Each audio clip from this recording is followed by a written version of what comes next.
Bienvenidas y bienvenidos a esta nueva sesión en vivo para sesiones de Punto y Línea.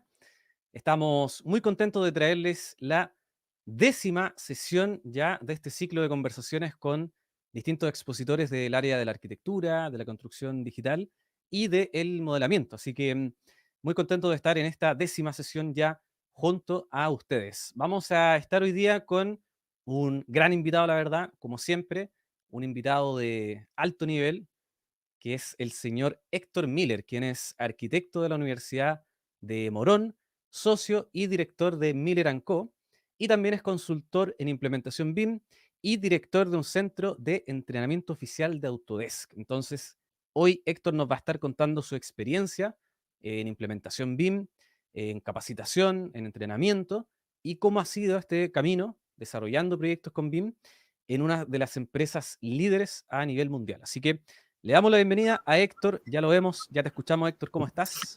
Qué lindo, Juan, buenas noches.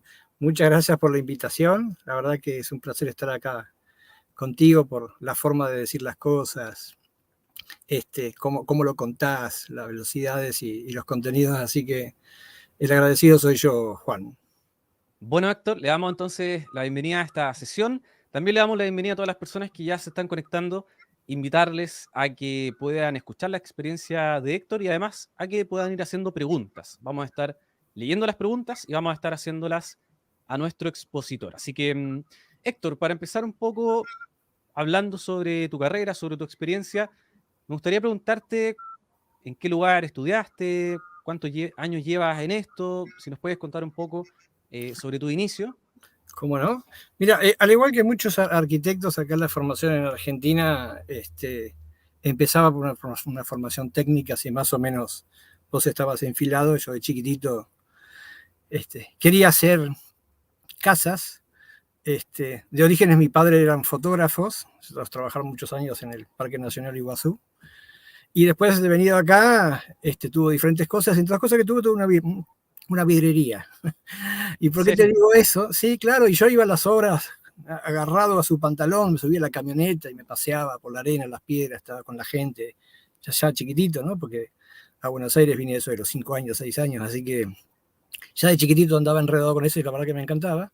¿Y por qué te digo eso? Porque en realidad para picar los vidrios en ese momento, que eran vitreas enormes, vidrios grandes, si los pisabas mal, la vitrea se abría y era muy peligroso. Entonces, eso se estivaba, se apoyaba en palitos de helado, ¿no? Que era lo mejor, esa maderita. Y yo salía por la calle a buscar, qué asco, ¿no? Pero buscaba cientos de palitos de helado. Y con todo lo que me quedaba, hacía casitas y naves espaciales.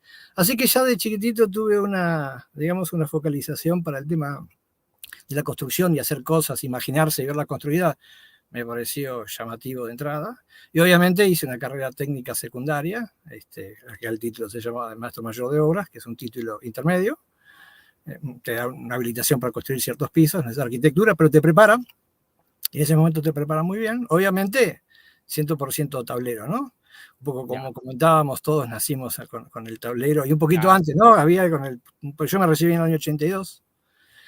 Y después de ahí, bueno, los avatares de la vida me permitieron conseguir trabajo antes de recibirme, así que empecé a trabajar más joven.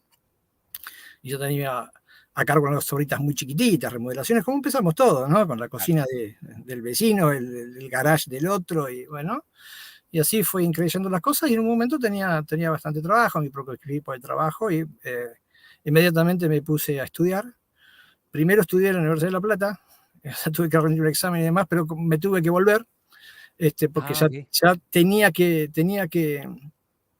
a ver, no dejaba mucho tiempo, era demasiado esfuerzo, estaba descuidando algo, así que me vine para la zona donde yo vivo, que es la zona oeste, por eso me recibí en la Universidad de Morón, pero igualmente me escapaba siempre a las universidades para escuchar las clases magistrales, porque la verdad, hacer universidades públicas, siempre estaba de alguna forma metiéndome por allí, así que la formación siempre fue así como de amplio espectro. Y ahí, bueno, después ahí empecé, no paré en lo que fue la actividad profesional primero de técnico, después de arquitecto, ¿no? Claro. Así que bueno, empecé mi derrotero por ahí, y siempre muy ligado al tema tecnológico, siempre me llamó mucho la atención la tecnología, esas maquinitas iniciales donde vos con el Lego jugabas, hacías funciones, y ¿Y, me parecía mágico, ¿no? El y tema de poder. en qué momento empieza tu relación ya con el desarrollo digital de proyectos? Me imagino que primero con el AutoCAD o lo que hubiera en esa época. Mira, fue muy particular, fue muy particular porque en ese momento yo estaba muy vinculado a un amigo mío que era ingeniero mecánico, eh, y este ingeniero mecánico trabajaba por una industria americana que hacía trépanos para la industria petrolera. Ya. Y como sabía de mis apetencias tecnológicas, un día vino con una hoja impresa de una mecha helicoidal. Y yo dije, en 3D, y dije, ¿qué es esto que está acá? ¿Te imaginas, no? Todo en wireframe era, ¿no? O sea, te imaginas que yo me quedé extasiado mirando. Y yo le digo, ¿qué es esto? Y dice, no, esto es un programita. Estoy hablando del año a ver, en los 80, ¿no? Año Claro. 84, una cosa así, porque ellos tenían máquinas grandes que venían de afuera. AutoCAD Argentina llegó cerca de los 90.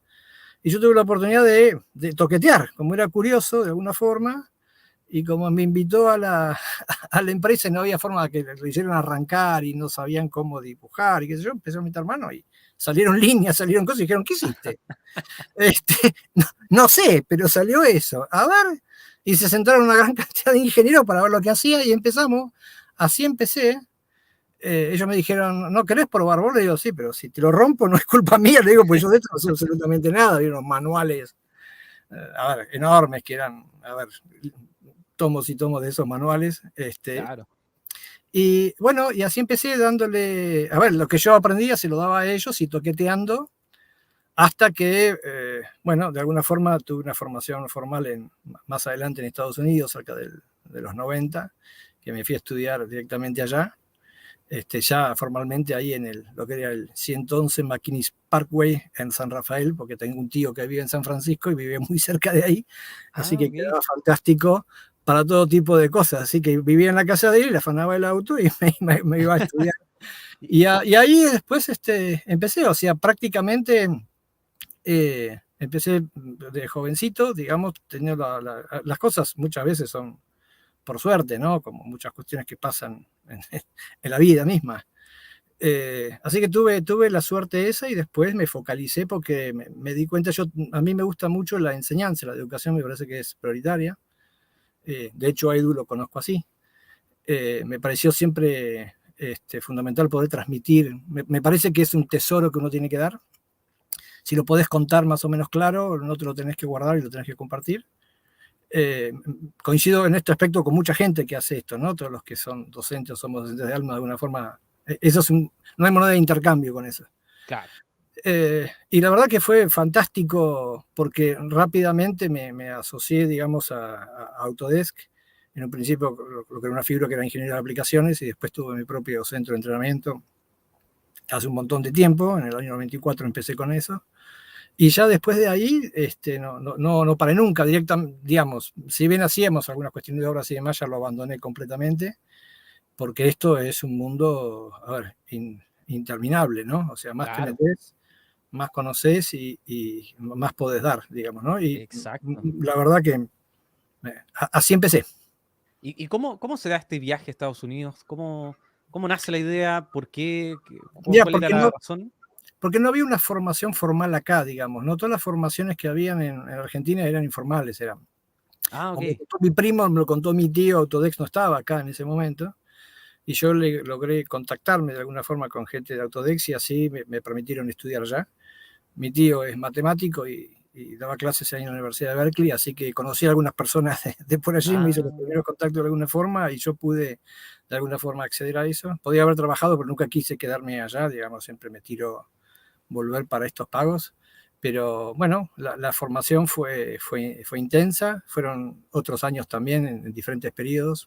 claro. En el año 98 volví para hacer unas capacitaciones. Esas fueron las últimas que yo hice directamente en Autodesk. Porque estas capacitaciones se daban directamente ahí, ¿no? En las oficinas de Autodesk que juntaban gente digamos, de todo el mundo, venía gente Claro. de muchos lugares y había como salas específicas, muy, muy intenso, a ver, muy completo, porque en esos momentos A ver, estaba AutoCAD, digamos, como base. Claro. Después AutoCAD se transformó en la base para otro tipo de software, como el desarrollo, inclusive Autodesk, con los software que eran como específicos. Había un software hace mucho tiempo que era el S8, que tenía como base AutoCAD, pero estaba más orientado a arquitectura, lo compró de alguna forma y, digamos, ¿no? Bastante hegemónico en ese aspecto, y lo desarrollaban. Y nació el concepto de los desktop, ¿no? Architectural desktop, Ah, mechanical claro. desktop, todos esos que eran como de escritorios con base en AutoCAD, pero con un desarrollo particular para una parte de la industria. Y lo bueno que me tocó ver todos, o sea, de alguna forma yo le daba soporte a muchas industrias, o se hacían presentaciones o se hacían lanzamientos corporativos, y eso te abría muchos puntos de acceso a otras industrias muy distintas de lo que es la arquitectura, ¿no? De hecho, eh, las mayores experiencias que yo tuve fueron con áreas distintas, ¿no? Con áreas de la automotriz, de la metalmecánica, de la aviación, la naval. Entonces te hacían ver un mundo muy distinto al de nosotros los arquitectos, ¿no? Nunca dejé Claro. la arquitectura, obviamente, pero fueron como corriendo cortinitas, de alguna forma, por las cuales permitieron ver otras cosas, ¿no? Y muchos de los escenarios que hoy nosotros tenemos como para desarrollar nuestra estrategia vienen de esos modelos, ¿no? Que la verdad que son muy, muy eficientes. Y Claro. bueno, esa experiencia la pudimos condensar un poco en la empresa. Y me imagino que, como tú dices, tiene que haber servido también para aprender muchas otras cosas que a lo mejor no estaban ligadas directamente con la arquitectura. Volviendo al tema del modelamiento, ¿en qué momento aparece el modelamiento de arquitectura o el modelamiento 3D en tu carrera? ¿Empieza ya? ¿Empieza al volver? ¿Cómo fue el entrar Mira, a esa puerta? empezó temprano porque AutoCAD era un software tridimensional, digamos, en sus orígenes. Lo que pasa es que estabas atado a los benditos sistemas de coordenadas y había que manejarse espacialmente, pero, digamos, después primero con superficies, después compraron los software que permitieron diseñar sólidos y todas las operaciones booleanas y demás. O sea que yo ya venía haciendo modelos 3D hace mucho tiempo. Lo que pasa es que había una marcada dicotomía entre lo que era la documentación y el modelo tridimensional, ¿no? O sea, Claro. tenías que ser como Miguel Ángel, porque una vez que vos esculpías el modelo, te decías cambiar algo, decirle, chavo, no hay forma, ¿no? Pero bueno, de alguna manera, esa preparación, que creo que la tuvieron muchos, hay mucha gente que trabajó en AutoCAD 3D, que era Claro, bastante penoso, por decirlo de alguna forma, pero te daba una idea de lo espacial, de lo tridimensional, que era absolutamente rica, ¿no? Ya te digo, mi punto de acceso fue una mecha en 3D. claro. Imagínate. Entonces el mundo tridimensional ya era naturalmente visible por mí, digamos, ¿no? Entonces construí muchos modelos en AutoCAD en 3D y después, obviamente, tuvimos que aprender a sacarte muchas cosas de la mochila, ¿no? Porque desaprender Claro. cuesta más que aprender, y si tenés esas cuestiones, de alguna forma, si no abrís la cabeza, se te puede volver tóxico. Entonces tenés que aprender en ese derrotero, tenés que aprender y tenés que desaprender, ¿no? Y desaprender es más difícil todavía. Pero bueno, esto es un área muy, muy volátil, muy rápida, de muchos cambios inmediatos, ¿no? Hay una revolución industrial cada semana prácticamente con estas cuestiones. Y lo que hoy todavía se está desarrollando conceptualmente como BIM, no sabemos ni muy bien dónde va a terminar. El Claro. gran problema es ir a toda velocidad sin un claro concepto, ¿no? Que eso es lo que yo veo que está sucediendo, ¿no? En ese aspecto hay mucha tela para cortar todavía y muchas cuestiones para hablar. Y ya entrando más en materia en lo que tú haces, en lo que te dedicas todavía hoy en día, ¿cómo nace tu empresa? ¿Cómo nace Miller Co? ¿Nace de esta experiencia? ¿Nace de una Mira, búsqueda distinta? mira qué particular. A ver, yo ya tenía, de hecho, donde estamos hoy fue mi primer centro de entrenamiento, que se llamaba en ese momento, se llamaba Multicad. Me río porque Edu siempre dice que estamos como estigmatizando el nombre, ¿no? Por ponerle Claro, Multicad más parte de una cosa más vieja, pero bueno, en ese momento no tenía, a mí mucho el marketing y las cuestiones económicas, no, soy a la cola de todos, ¿no? De todo el estudio, no de Fabián claro. y de a la cola de todos. Gracias a Dios que tengo dos compañeros de vida increíbles y que me salvan de que mete la pata. Pero bueno, en ese momento puse eso. Y después, eso fue en el año 94, en el año 95, 96. Como yo siempre estuve muy ligado al tema académico, siempre después de todo eso empecé a dar clases por un montón de universidades de acá, de afuera, que de alguna forma te convocaban, te decían que si no querías dar un cursos, ¿no? Vivas y demás. Entonces, bueno, empezamos a estar dentro de la órbita de educación. La órbita de educación dentro de Autodex siempre estuvo de alguna forma más relegada que el aspecto económico, digamos, tiene dos áreas, la parte económica, obviamente, que es el sostén de la empresa, pero a mí siempre me interesó la cuestión académica.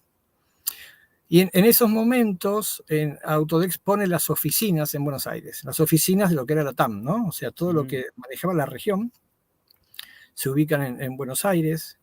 Y tuve la fortuna de conocer a un tipo fantástico. En ese momento era como si fuese el gran manager de toda la región, que se llama MCO.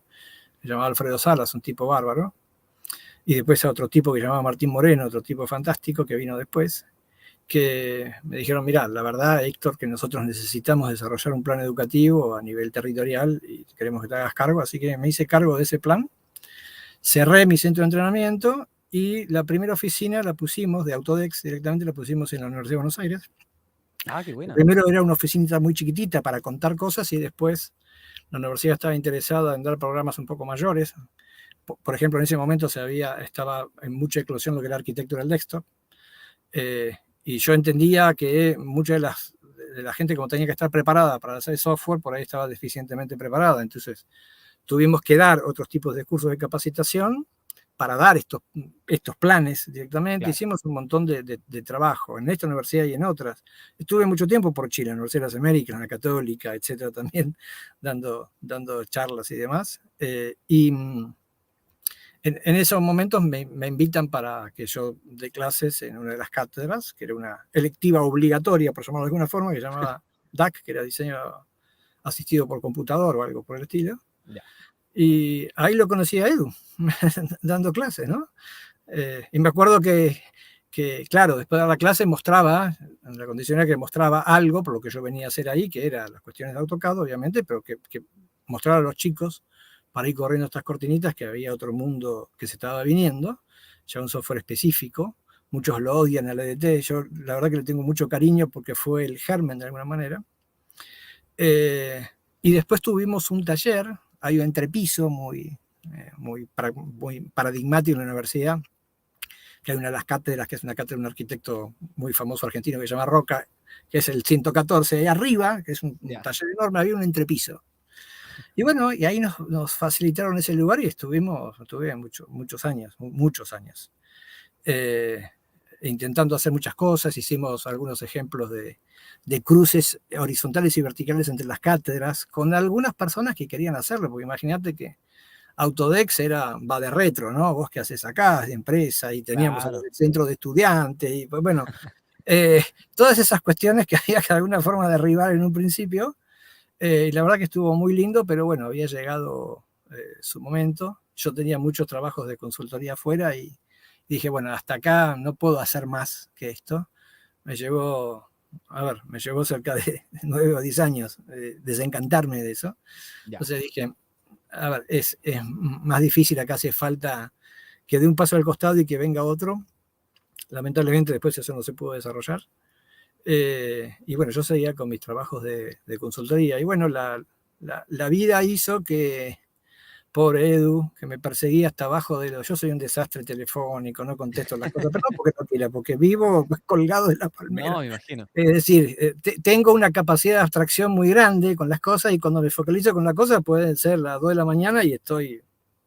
Dale que va, aunque me duermo antes, ¿no? Porque en la noche no me gusta demasiado, pero claro, tengo eso. Entonces, las cosas que hacen, que me llaman y qué sé yo, y Edu me estuvo persiguiendo, pobrecito, por años, hasta que un día apareció en mi casa porque mi señora le dijo, pero pobre, este chico que te llama todos los días y vos no lo atendés, y yo la verdad que no lo registraba al principio. Edu siempre fue un tipo encantador, igual que Fabián, pero yo lo tuve ahí de alumno y me acuerdo muy bien las cosas que él decía, ¿no? La profundidad de campo con el que ve es muy especial. Para mí no me gusta que lo digo, pero tiene una visión muy distinta a nosotros, una especie de Jobs, ¿viste? Esas personas que están tocadas por la varita que él ve allá adelante, ¿no? Yo no veo allá adelante. Y vino a casa y terminamos tomando leche con panchitas, que es una galletita de chocolate, y ahí empezamos. De alguna forma... en esos momentos había un personaje que había vuelto a Autodex y había tratado de reflotar el tema educativo y que se ve que me habían estado buscando no sé por cuánto tiempo, y era amigo de Edu. Entonces, bueno, empezamos a relacionarlos y le dije, mira, la verdad que estaría buenísimo que pueda dejar esto en alguien. Le digo, es una picardía, esto se tiene que transmitir, vale la pena comunicarlo, vale la pena que otro siga, ¿no? Porque si no es demasiado personalista las cosas Claro. no están buenas. Y le digo, mira, la verdad que tengo ganas de dejarlo en alguien, y se comunicó con esta persona y pusimos de nuevo otro centro de entrenamiento. Ah, ¿en serio? Claro, ahí formamos Miller Co, que yo no quería ponerle ni a ganchos mi apellido, pero me dice, bueno, vamos, se tiene que llamar así, yo no quería, pero bueno, acá estamos. Pero ellos son más importantes que nosotros. Y ahí nace la empresa, imagino, Ahí nace con la el objetivo de empresa, empezar a difundir lo que habían aprendido. claro, porque esta persona de Autodex, que venía a hacer un plan de educación, de nuevo a nivel regional, sabía de todo el trabajo que habíamos hecho y de alguna forma lo quería reflotar. Y bueno, puse de nuevo una apuesta en que eso era así. Y de nuevo abrimos la empresa y ahí empezamos de nuevo el camino juntos, ¿no? Obviamente potenciado por la visión eh, eh, muy no solamente distinta, sino complementaria. Nosotros tenemos 3 personalidades muy diferentes, pero tenemos los mismos sueños y tenemos el mismo hambre para hacer las cosas de una forma y que sea bien. Entonces, el hecho de poder ver un mismo problema con 3 aspectos muy distintos uno de otro no hace más que complementarte, ¿entendés? Porque el objetivo final es ir juntos. Hay un dicho que dice, si querés ir rápido, anda solo, si querés ir lejos, vamos juntos. Y esto fue lo que pasó. Al principio nos juntamos con Edu y después Edu lo conoció a Fabián porque hizo unos cursos de control P. Fabián es un eximio ingeniero que desarrolló no solamente software de cálculo, sino de cómputo y presupuesto, tenía una visión muy complementaria, no el dibujito, sino lo que sigue después el Claro. dibujito, no la parte más feliz, sino la parte más pragmática, si se quiere, y eso hace que te haga pensar diferente, ¿no? Porque es como ver en negativo las cosas, y el Claro. aporte de los 3 hizo que podamos construir una cosmovisión bueno, diferente, ¿no? Y Exacto. también un poco la experiencia. Mira, te voy a contar algo que no sé si puedo, pero me parece Adelante. interesante por la forma de contar las cosas. Una de las consultorías que yo tuve fue en una empresa que se llaman válvulas actuadoras. ¿Viste los desodorantes cuando haces que sale un flujo Claro. de perfume o de lo que fuera? Bueno, eso adentro es una ciudad. O sea, lo tenés que ver con un microscopio porque tiene una ingeniería muy complicada.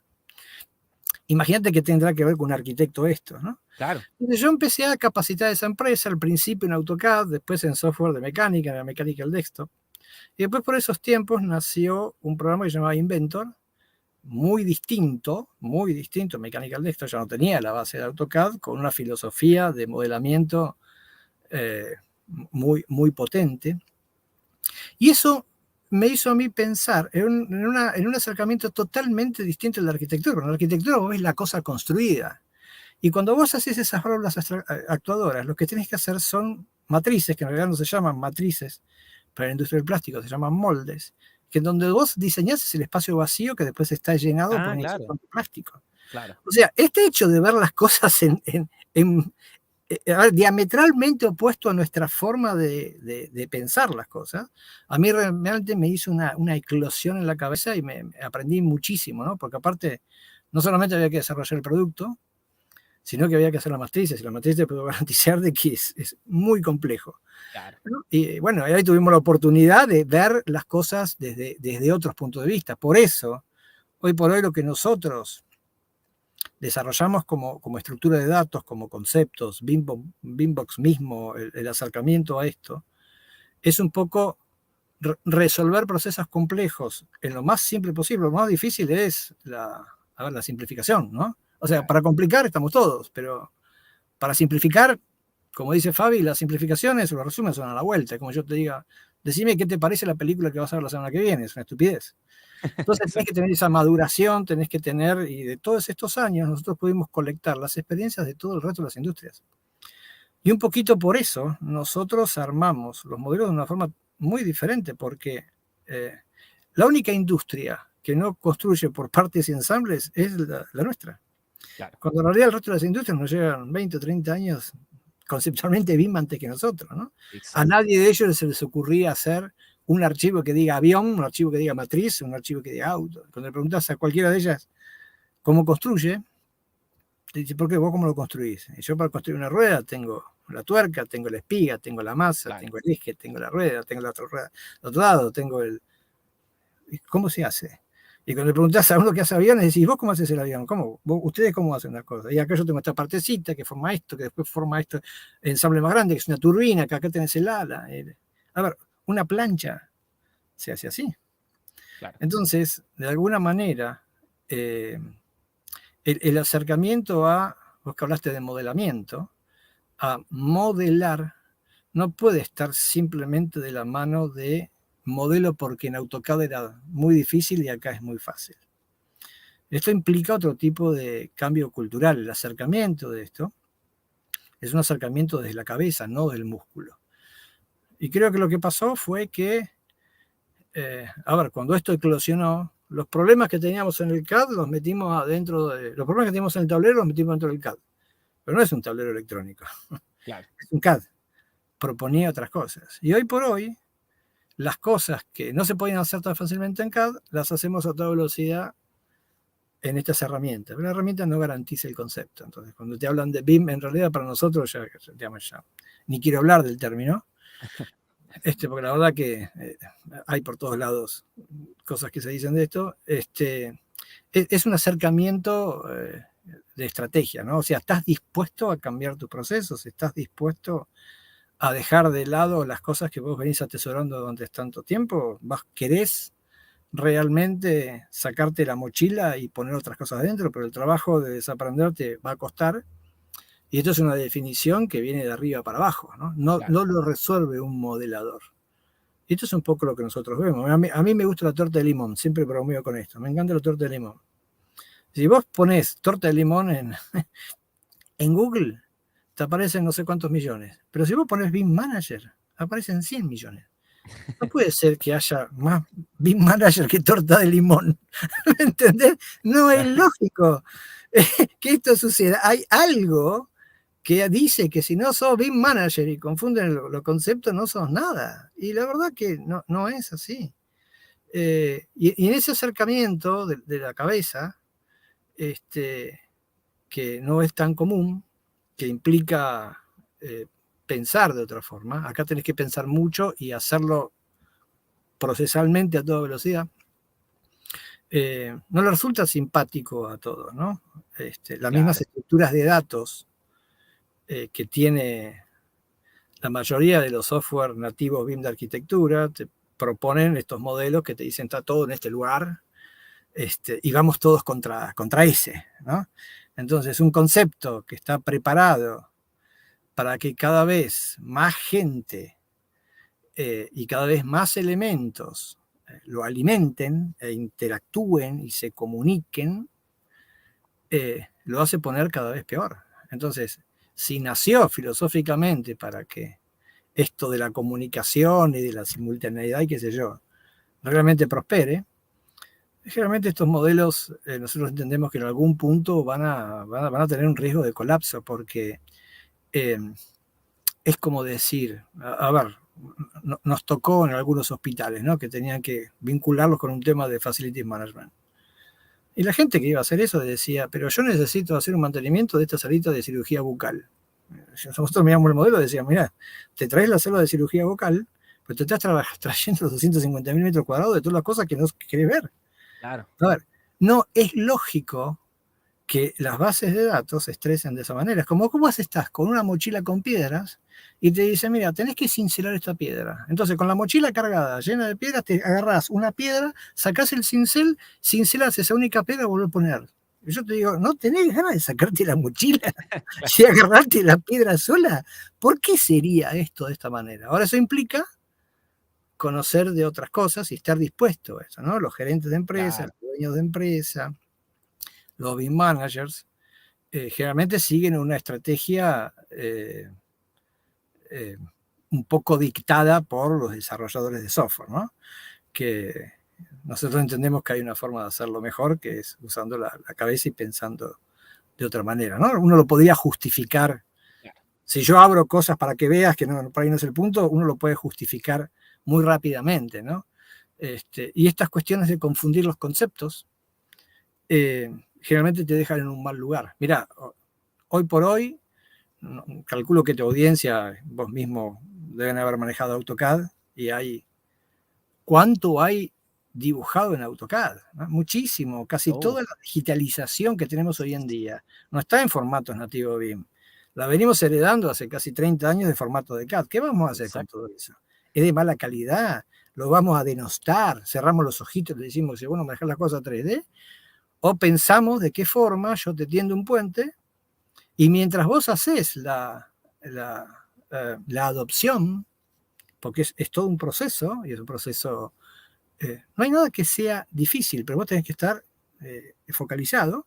Mientras haces la adopción, no te dejo afuera, te invito a pasar, pero no con cualquier regla, con una regla que invite a que el concepto más viejo de CAD participe del concepto más nuevo de BIM. Fíjate que estamos hablando no hablo de metodología, ni hablamos de herramientas, hablamos de un tema conceptual, o sea, lo ponemos todavía mucho más arriba.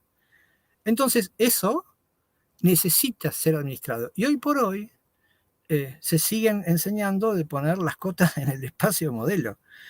A ver, cuando en realidad los softwares conceptualmente escindían lo que era la documentación geométrica de lo que era la documentación complementaria, con todo lo que eso implicaba, ¿no? O sea, sistema de acotación anotativo, poner un layer que acá yo quería ver una cosa, pero no la acota en el otro. No es lo mismo acotar un en 5 que un en 50.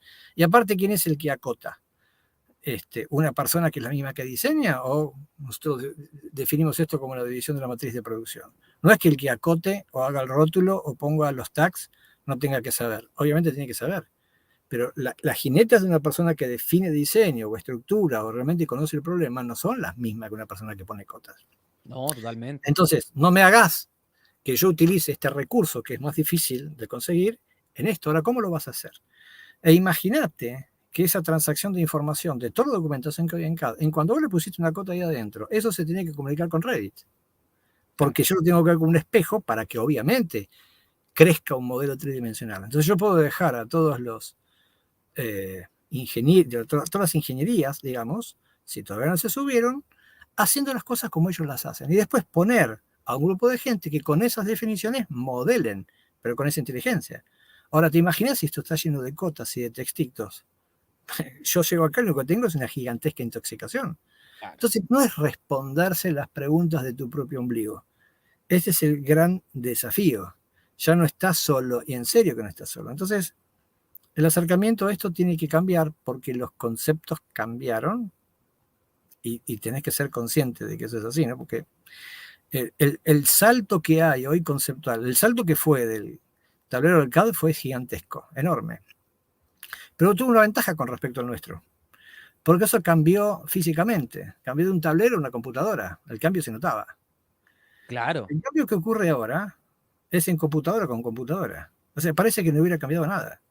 Sin embargo, la brecha filosófica, te diría, la brecha conceptual, es enormemente mayor. Entonces, no podemos tener modeladores que, como nosotros decimos, que por ahí toman anaeróbicos y dibujan a todo, porque están yendo a toda velocidad. Es como si vos le dijeras al Titanic, al capitán del Titanic, que reviva, le das el barco y vas en 3 a más velocidad todavía con el barco. Y le decís, pero no aprendiste nada. Algo tiene que cambiar en esto. Y es el acercamiento que vos tenés que hacer. Entonces, modelamiento solamente por modelamiento, no. Modelamiento con una forma pensando allá atrás, ¿no? Pensando en el fondo, como dice Fabi, aguas abajo. Porque si no, acá intoxico el agua, voy al río aguas abajo y tomo de mi misma agua podrida. Eso no está bueno.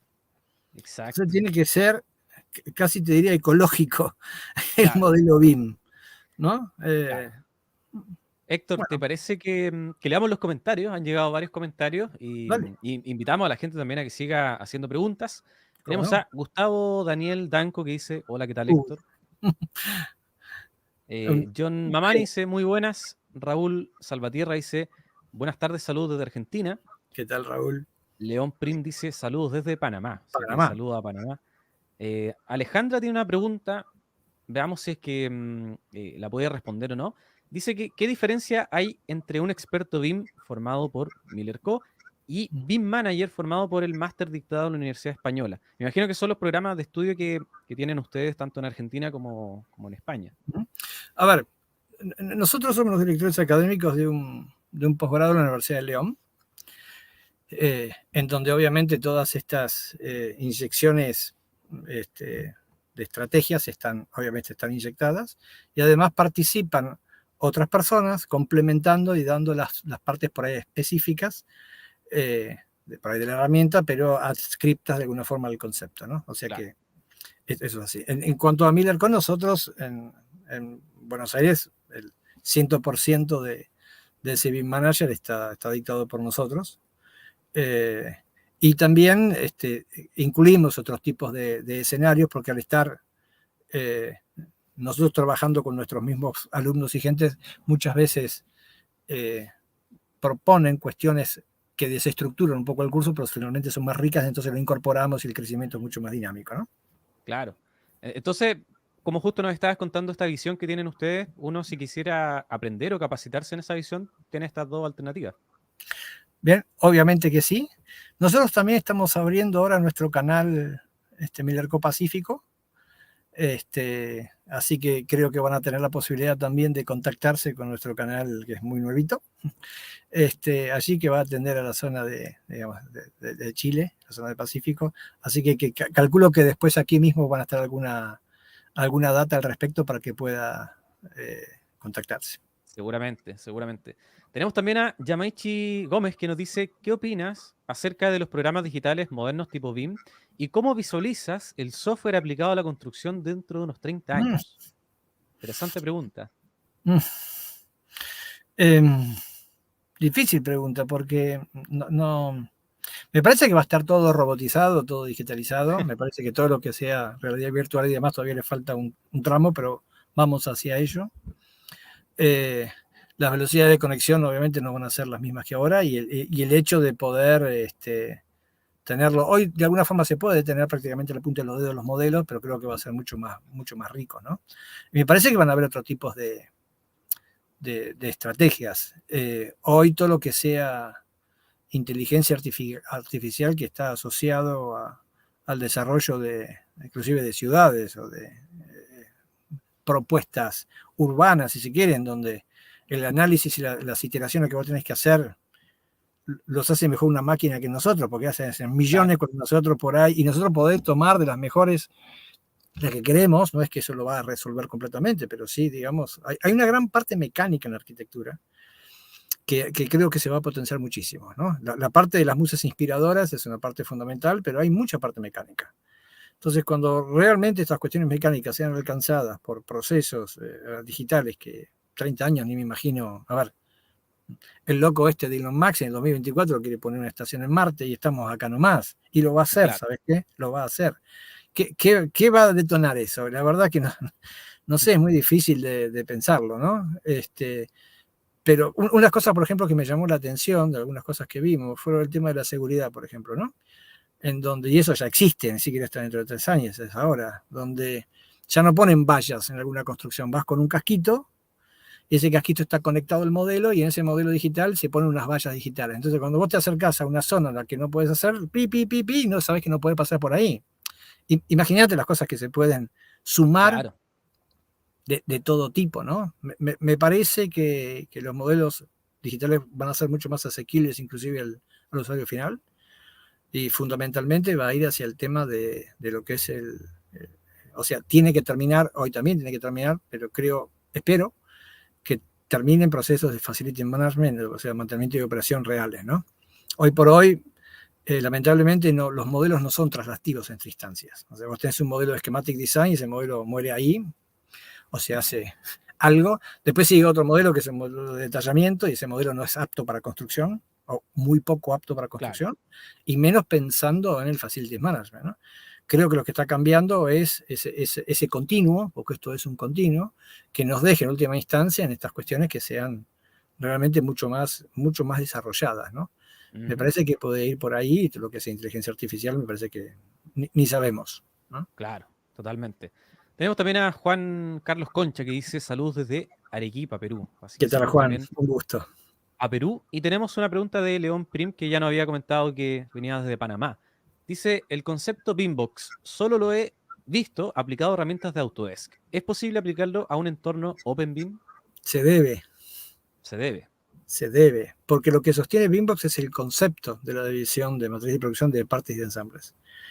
No importa con qué software lo hagas, tiene que garantizar que eso ocurra. Mira, nosotros ahora, creo que podemos decirlo, estamos asociados con una empresa argentina de tecnología que se llama INVAP. Ellos desarrollan tecnología aeroespacial y centrales nucleares, ¿no? Y de hecho estamos trabajando en conjunto con ellos por una central, un reactor nuclear que va a generar isótopos para la industria de la medicina en Holanda. Ah, ok. Realmente si alguien empieza en integración, está buenísimo, porque ahí tenés de todas las marcas, de todos los modelos, de todos los colores, de todo tipo. Y lo que sostiene eso no son las herramientas, ¿eh? Es la forma que vos estructurás, la forma en que nos vamos a comunicar. Nosotros decimos que un modelo bien se construye con preguntas, no se construye modelando. O sea, si uno te hace la pregunta, difícilmente que responda, ¿no? ¿Cómo lo voy a construir? ¿Cómo lo voy a documentar? ¿Cómo lo voy a analizar? ¿Cómo lo voy a mantener? ¿Cómo lo voy a computar? Etcétera. Forman parte de la estrategia con la que vos construís el modelo. Punto 1. Y punto 2 es, si vos tenés semejante proyecto, que encima es muy extenso, tiene un montón de edificios, tiene sectores, tiene un montón de ingenierías hipercomplejas, que además necesitan una de otra, es como lo de la mochila. No importa con qué software lo hiciste, vas a ver una partecita chiquitita montándote todo el proyecto completo, no importa cuál es la herramienta, el concepto de Beambox es que es el que sostiene la filosofía y la estrategia. Cada herramienta hay que estudiarla particularmente para ver cómo se enlaza en este proceso virtuoso sin que vaya en detrimento de la herramienta, pero que me deje en un lugar más cómodo. Porque la verdad es que los modelos cuando al final quedan son son dinosaurios, eso no está bien, no es razonable y tampoco es sostenible, porque en algún momento van a tender al colapso. Entonces, Beambox es la cabeza, no la herramienta. Exacto. Bueno, gran respuesta entonces para León. Nos llega una pregunta de Néstor Rizzi que dice, necesito desarrollar un verdadero digital twin urbano. ¿Miller Co me puede capacitar en el desarrollo de modelos complejos e interactivos? Yo no paso de Infraworks y Civil 3D. Gracias desde Córdoba. Mirá qué bueno, mirá qué buena apreciación la de Néstor. Hoy la discusión no es si BIM sí o BIM no, esto ya lo sabemos. La gran discusión es la ciudad. Claro. Fabi dice una cosa muy linda que dice que las ciudades o los territorios son maquetas de maquetas. Maquetas en donde yo voy a pinchar mi maqueta. Ahora, ¿cómo está hecha tu maqueta para que cuando se pinche abastezca esto? Porque si yo pongo algo extremadamente complejo, eso va a ser lo único que ponga. En cuanto le ponga una calle, en cuanto le ponga un puente, en cuanto le ponga lo que le ponga, si no está la cosmovisión de cómo eso se va a integrar. Cuando vos cambiás de campo de consideración, son otros los considerandos que tenés que tener. Entonces, la verdad que, inclusive herramientas, ¿no? como Infraworks o como Civil, que son hiperpoderosas, también necesitan ser conceptualizadas de otra forma. Nosotros tenemos experiencia de que por ahí tenés que hacer una ruta de 200 kilómetros que va pasando por diferentes pueblitos. Pero esa ruta impacta en el pueblito y hay un desarrollo en ese pueblito que tiene, no sé, 50 manzanas por 50 manzanas. El tema es que cuando ves el pueblito y haces un zoom extend, ves los 200 kilómetros. Es decir, che, me parece que esto no sería razonable, ¿no? Porque hay que ver cómo se particiona esto para que abastezca la necesidad particular, que cuando eso toque de alguna forma alguna parte, eso puede ser extraído, ¿no? Y este juego de conjuntos puede ser administrado. Entonces, si estos modelos, no solamente los modelos per se, la forma de estructurarse, sino si estos modelos no están pensados para que mucha de esa información la dejen dentro del modelo y cuando pasen al entorno urbano solamente se ve lo que necesita, porque la interacción va a ser entre los diferentes entornos urbanos, nunca se va a poder desarrollar. Y esto es lo que está pasando. Porque el problema es que te dicen, Civil 3D es una herramienta BIM, calle, ruta de 200 kilómetros. Infraworks A ver, los modelos de infraworld muchas veces cuando se explican, no se explica georreferenciación. En las universidades no se explica georreferenciación. Como si nosotros trabajáramos en cualquier lado. Ah, A ver, ¿cómo? Lo que vos construiste está en algún lado, tiene un impacto de viento, tiene un impacto de entorno físico, tiene un impacto de asoleamiento, de eficiencia. Ahora, ¿cómo haces estos modelos para que realmente se pinchen en estas maquetas de maquetas? Tenés que pensar más allá de tu ombligo. Entonces, estos modelos que se generan, que no son traslativos a estas instancias, aparte de terminar en mantenimiento de operación, tienen que ser pinchados en las ciudades. Y esto necesita un acercamiento diferente. Entonces, obviamente que sí, que se comunique con nosotros que lo vamos a ayudar. eso. Eso. Bueno, vamos a invitar entonces a las personas que nos están escuchando que puedan también dejarnos más preguntas, más consultas para Héctor. En mi caso, mi pregunta va a ir un poco a lo que hablábamos anteriormente y que tú decías del AutoCAD, que se comenta de que hay que buscar la mejor integración, no que desaparezca. ¿Existe actualmente este mito urbano de que el AutoCAD desapareció o que el AutoCAD está en sus últimos días? Mucha gente está con ese discurso. ¿Qué opinas tú al respecto de que es una tecnología que habría que desechar, entre comillas? Me parece una pena, ¿no? Me parece una pena, porque, como ya te decía, nosotros estamos viviendo una etapa transicional, ¿no? O sea, un ratito atrás estamos dibujando AutoCAD en 2D y hoy estamos dibujando cosas en 3D y es como que lo denostás y no es tanto así. Por otro lado, a nosotros nos toca, hay una figura que se llama advisory, ¿no? En donde nosotros no modelamos, pero sí de alguna forma estamos muy cercanos a lo que es el project management, verificando que los protocolos se utilicen como se tienen que usar y los modelos tienen que responder, velamos porque el modelo pase de instancias iniciales a instancias finales. Y todos te dicen lo mismo, nosotros no usamos AutoCAD para nada, somos nativos. Y después la realidad es que con el consultor que hablaban, tienen AutoCAD, o hay un plano antecedente en AutoCAD, ¿qué vamos a hacer con eso? Lo que pasa es que así como está, no puede estar, porque, a ver, o están llenos de cotas y llenos de suciedad que tenés que limpiar, o si no, están, la planta baja acá, 50 metros está la planta del primero, o 50 metros Claro. está la planta de uno, y decís, pero esto no es lógico, lo ve, a ver, un chico de jardín infante te hace así, te dice, me parece que esto está mal, porque a nadie se le ocurriría hacer un modelo en 3D donde la planta baja hasta acá, la planta donde entonces. Claro. Denostar absolutamente no, me parece que es una herramienta súper válida. Obviamente capacitaría en todo lo que sea las herramientas nativas BIM, pero sin dejar de ver este panorama anterior, porque todavía vamos a estar disfrutando de los antecedentes y de las cosas que todavía se hagan allí, ¿no? Claro. Mira, tenemos también a Juan Carlos Concha que dice, ¿cómo ves el desarrollo de los planes BIM en Latinoamérica? Mm, em, bueno, yo tengo una visión particular. Me parece una oportunidad increíble que el tema está instalado. Ya el tema no es discutible y todos los países tienen su propio plan BIM y sus intenciones de desarrollarlo. Lo que yo veo todavía es que los planes en general, los planes BIM de gobiernos, que son los que de alguna forma marcan el pulso para que el cambio realmente se ejecute, porque te lo van a exigir, se preocupan por tomar el dato final, ¿no? A mí dame un modelo en donde yo la data la puedo extraer, y IFC y todas las cosas que ya sabemos, etc., ¿no? Pero ninguno de los planes realmente, por lo menos lo que a nosotros nos toca ver, empezando por la ISO 19650, que es un poco la madre de lo que pasó, de alguna forma definen las cosas por performance. Ya. Entonces, si no hay una definición de performance, es más complicado, porque vos, si querés, hacerlo como quieras, pero a mí me tenés que traer un modelo tal que cumpla con todo este decálogo. Y eso no está del todo dicho. Para mí hay mucho tela para cortar. Y lo que sí entiendo es que esto le dio la oportunidad a mucha gente que también hiciera mucho de copy-paste. Ya.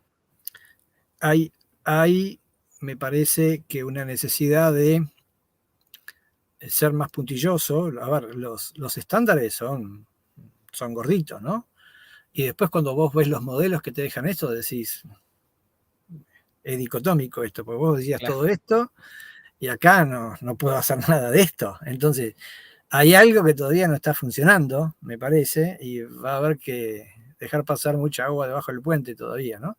A ver, me parece buenísimo lo que está pasando, porque se habla y vamos hacia allí, pero bueno, me parece que eh, va a haber muchas cosas para aportar todavía, ¿no? ¿Y ustedes en ese sentido han estado trabajando en las mesas de discusión? ¿No han estado teniendo algún aporte directo con, por lo menos, lo que pasa en Argentina?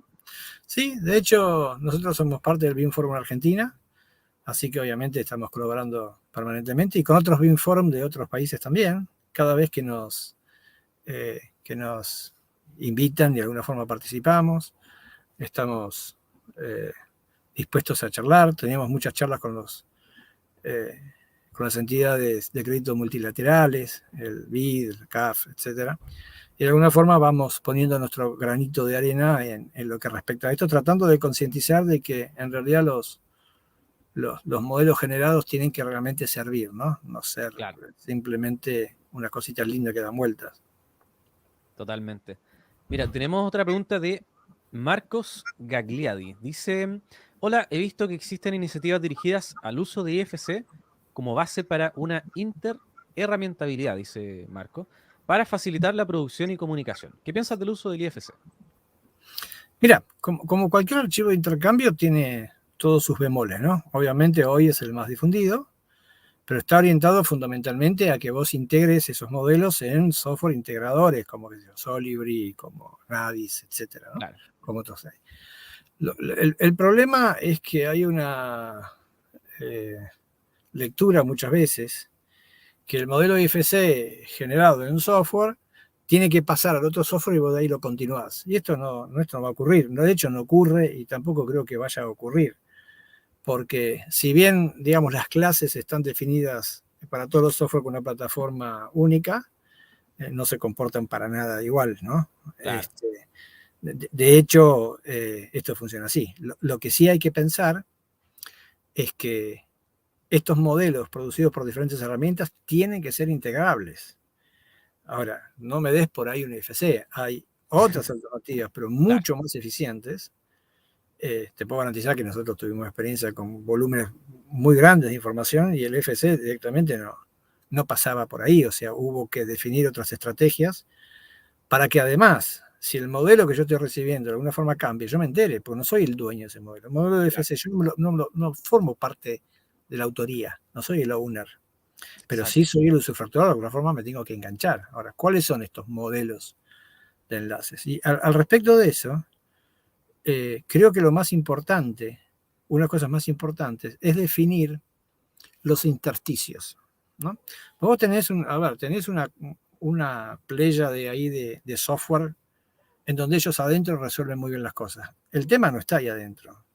El tema está en resolver la pregunta de yo qué te doy y cómo te lo doy y cómo lo actualizo y cómo me comunico cuando te lo doy y cómo lo recibo. Esos procesos, que son procesos input-output, tienen que estar muy bien definidos estratégicamente.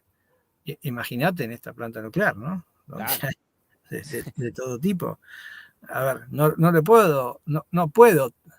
De hecho, cuando te traes el CFC, pierde un montón de datos también. Entonces, hay otras estrategias, pero lo que pasa como todo, implica un estudio muy particular con un objetivo trazado primero, o sea, la cabeza antes que el músculo.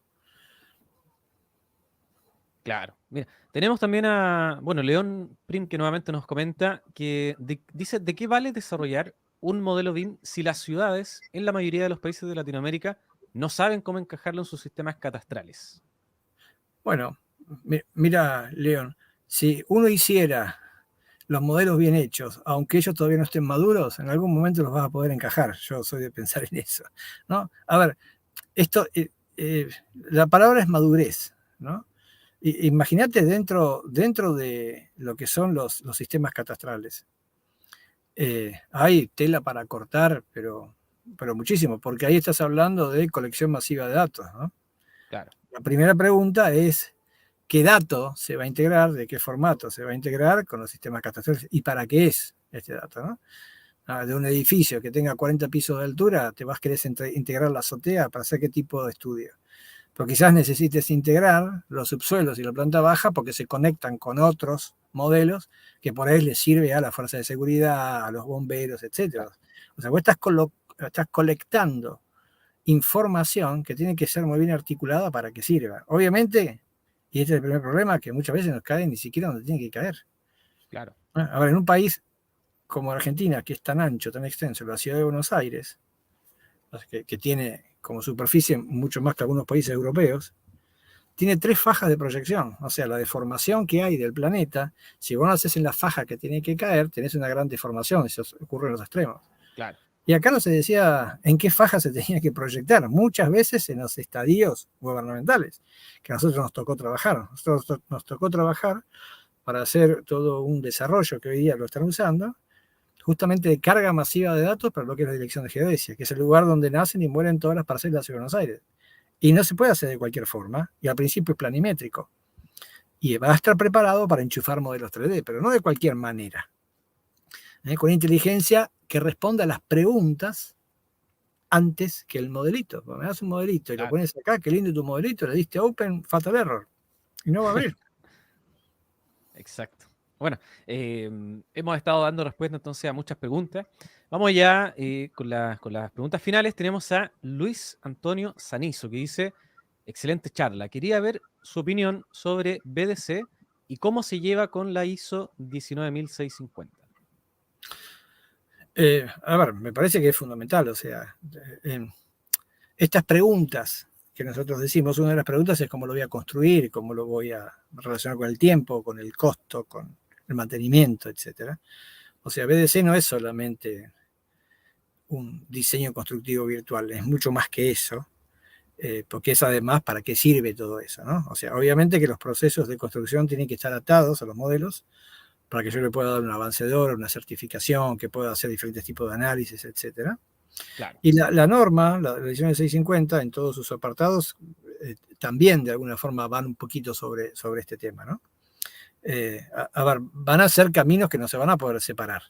¿Para qué harías un modelo si de repente después no podés someterlo a un proceso realmente virtual constructivo en donde vos te puedes ahorrar ingentes cantidades de problemas y de dinero, realmente? Y esto es uno de los pilares conceptualmente de lo que es el BIM, ¿no? O sea, la única diferencia entre un modelo digital y un modelo en la realidad es que en la realidad está construido físicamente, pero el digital debería ser exactamente igual o propender a eso, ¿no?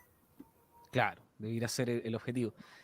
Ya para ir finalizando, Héctor, hay una pregunta que hemos hecho en todas las sesiones y que creo que es la que da una mayor experiencia por parte de los invitados, que es, ¿qué consejo le darías tú a una persona que esté recién empezando en esto?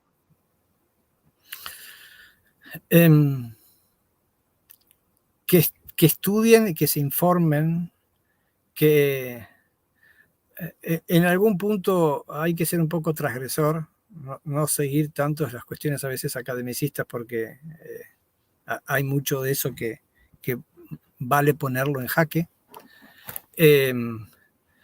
Fundamentalmente que estudien, que estudien y se capaciten, pero correctamente, ¿no? Nos han dejado en lugares muy incómodos, sobre todo la capacitación herramental y no la conceptual, ¿no? O sea, hay 3 tipos de problemas. Vos tenés problemas herramientales, problemas procesales y problemas conceptuales. Si vos tenés un problema herramiental es fácil, porque las herramientas son potentes y lo vas a poder modificar. Si vos tenés un problema de proceso, es un poco más complejo, pues estás hablando de otro tipo de acercamiento. Ahora, si vos tenés un problema de concepto, no hay quien te salve. Y creo que hay mucha cosa por aportar, una gran oportunidad, si nosotros nos vamos acercando, escuchamos las cuestiones de conceptos fundamentalmente en qué se sostienen, ¿no? Creo que yo hoy lo que haría es eso, porque ya te digo, la información nos sigue como un gran globo y está en un clic.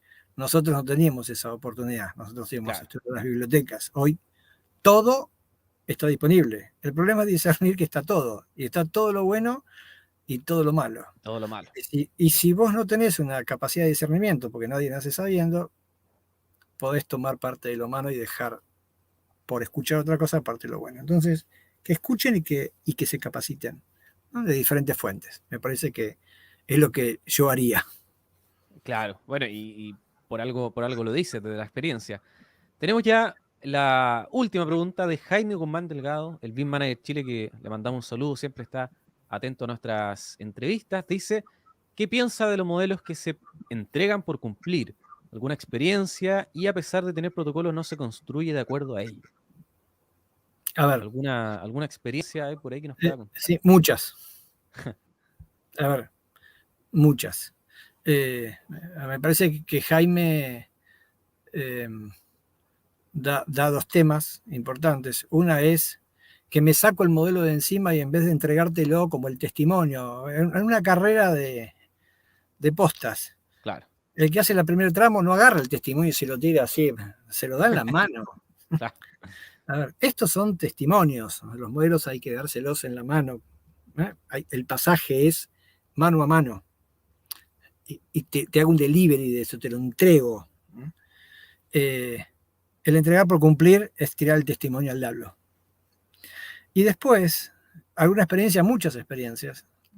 Lamentablemente te digo muchas más experiencias, porque lo peor que nos puede pasar a todos los que estamos en este ámbito es que te diga que esto es caro, que no anda, que fíjate, que lo termino acá, que me dijiste. Porque, a ver, esto anda, ahora no anda de cualquier manera.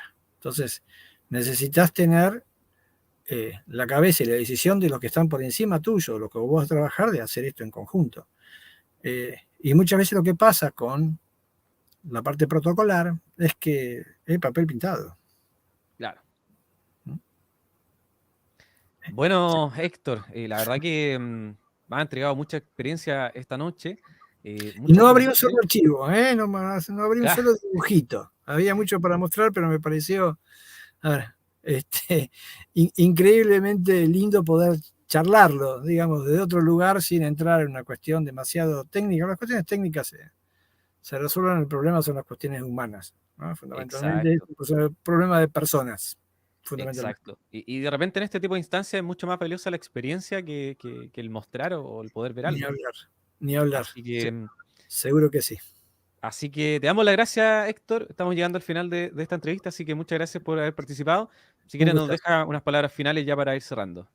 Bueno, a ver, un poco como decía Jobs, que estén hambrientos y estén humildes, que no pierdan el fuego eterno. Eh, una de las cuestiones por las que yo me fui a la facultad es porque a veces veía eso, ¿no? Como que se perdía el fuego, ese fuego que te movía. No todo se arregla con un render, hay otras cosas por detrás, hay que ser más inquisitivo, hay que tener la cabeza abierta, hay que escuchar de diferentes fuentes las cosas y, a ver, y hay que estudiar porque van a llegar, digamos, ¿no? Tienen un mundo increíblemente maravilloso frente a ustedes, ¿no? Sobre todo la gente joven, increíble. Nosotros no estamos más que tratando de dejar el testimonio para que lo agarren. Bueno, Héctor, muchas gracias. Muy buenas noches, que estés muy bien. Un abrazo grande, Juancito. Gracias por el espacio y gracias a toda la audiencia que me soportó. Bueno, con esa última reflexión despedimos entonces a nuestro invitado Héctor Miller. Con esto entonces nosotros cerramos esta sesión de Punto y Línea, como siempre invitándoles a que sigan nuestro contenido tanto en YouTube, en Facebook, en Instagram. Estamos siempre publicando, comentando novedades sobre estos temas. Vamos a estar trayendo nuevas sesiones en el futuro, así que no está de más suscribirse, darle like y comentar a estas sesiones para que sigamos preparando más sesiones en el futuro. Así que la invitación es a suscribirse a nuestro canal de YouTube, comentar los videos y estar atentos y atentas a nuestras futuras transmisiones. Así que dejamos hasta acá, despedimos de esta forma esta nueva sesión en vivo, deseándoles como siempre una excelente noche y un excelente término de semana. Que estén muy bien, muy buenas noches.